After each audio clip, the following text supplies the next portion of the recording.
internet. Time for another update, a short one I hope, and surprise surprise we have another coal train. Okay, today I'm going to talk about portals, how I use them with my project. As you know, I have several maps, and the way I join them together to make one large project is via portals, and a little rule that is called Quick Portal Manager. We'll have a look at it here. This was created by a very talented guy named Pierre Guy. His creator name is P Guy, and we had a discussion once about some things that I would have liked, and this is a mistake. We'll just get rid of that.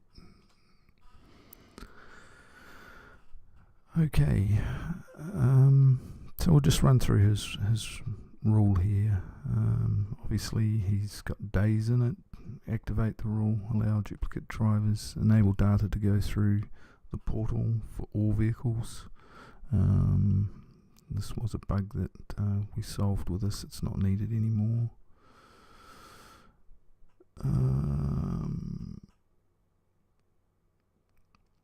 Right.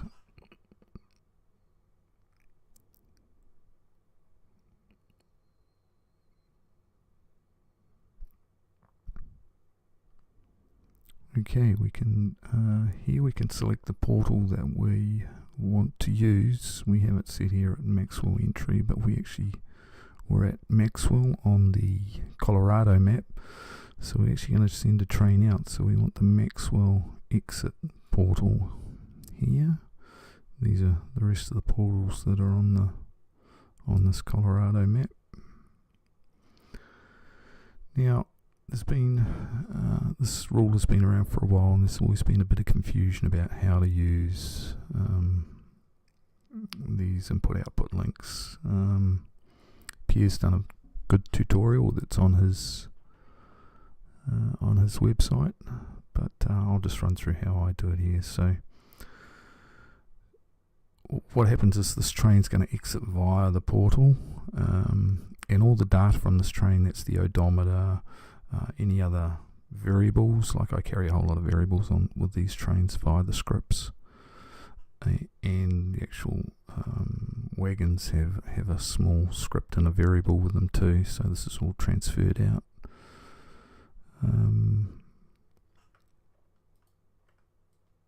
No, we can't get it at the moment. So all this data I want to go through the portal, so to do this we need an output name for this portal. This all goes into the global module file in settings, and can be manipulated in there. Trev999 did a little utility program for me to edit it. It's quite a little gem, but you can manually alter them too once you understand the file format. So we just output the name of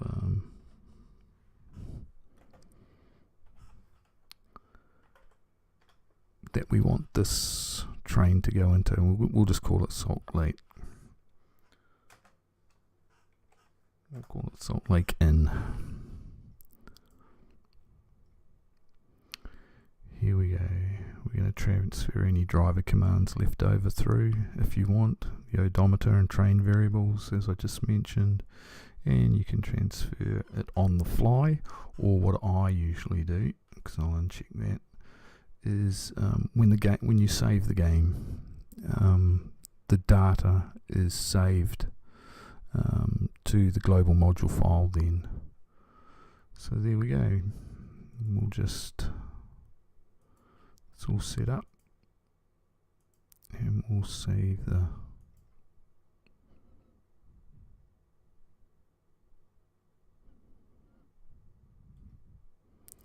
now we'll hop into driver.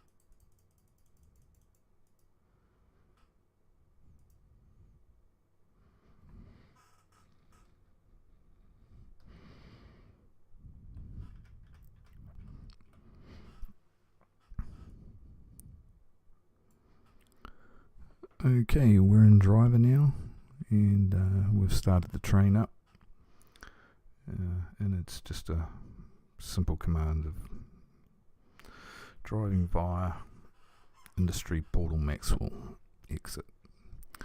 Now, the very powerful thing about this rule of Pierre's is that you can actually access it in runtime, in driver.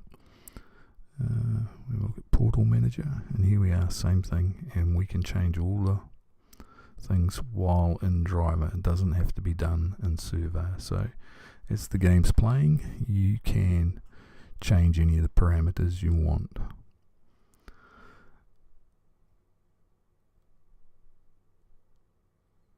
So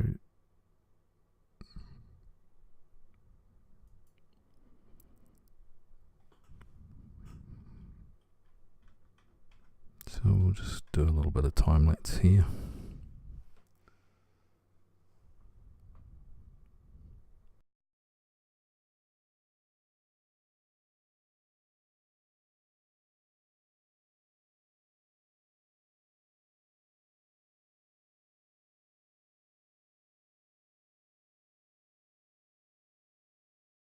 Here you can notice the numbers.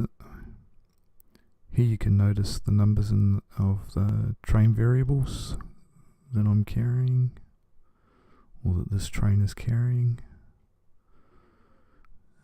When it comes out the portal on the other side, if I wasn't using this feature of Pierre's, these would all be 1. So when we come out, I'll show you these, and they'll just be all put through the same.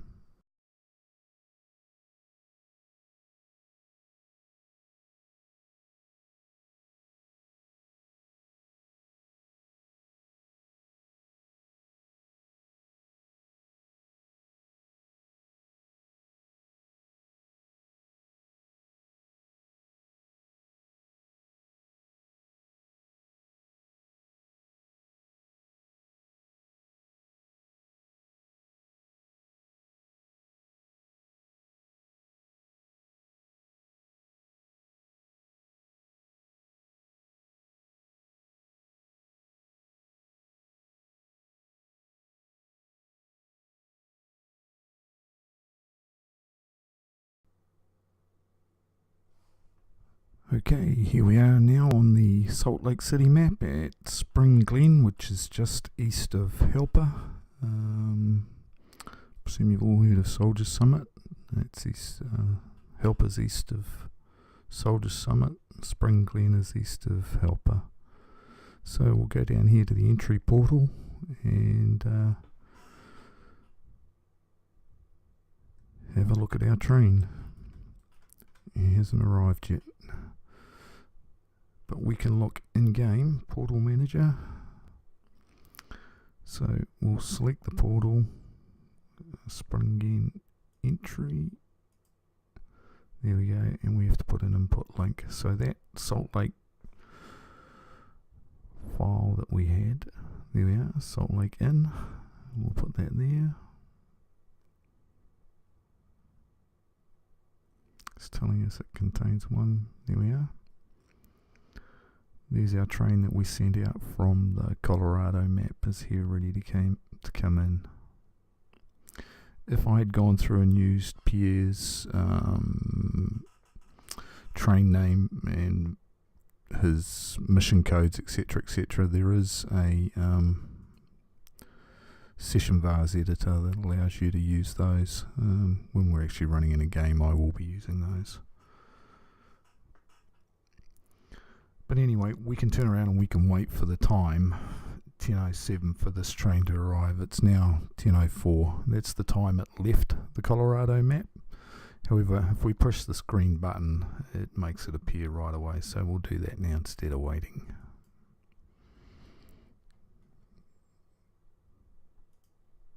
And here it comes. In game, playing the sessions, you don't have to do anything. Once those input files links are put there, they're saved forever. And you don't have to pay any attention. The trains will just enter. At the time it left the Colorado map, so it's just or the previous map, and it will just continue. It doesn't need any manual input whatsoever. We'll just have another look here. One of the questions I had on a previous video was having random routes set for random routes. Can you set random routes when a train enters a portal? Well, with Pierre's Quick Portal Manager, you can enter a set of commands in here. We'll go over it in another video of how to set up random, but basically it's just set up in here. When a train comes through here, whatever commands you have in here, it will automatically execute. But we'll cover the random stuff in another video coming shortly.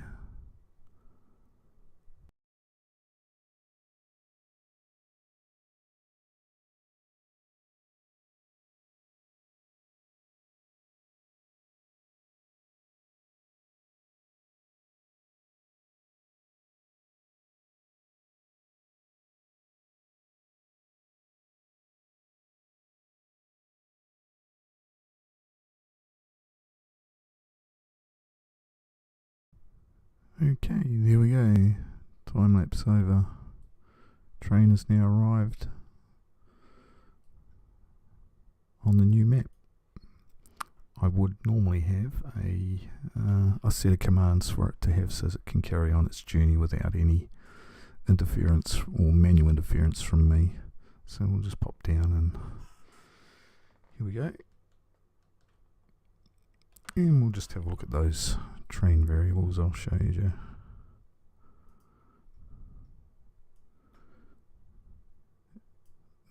There we go, carrying them through. That was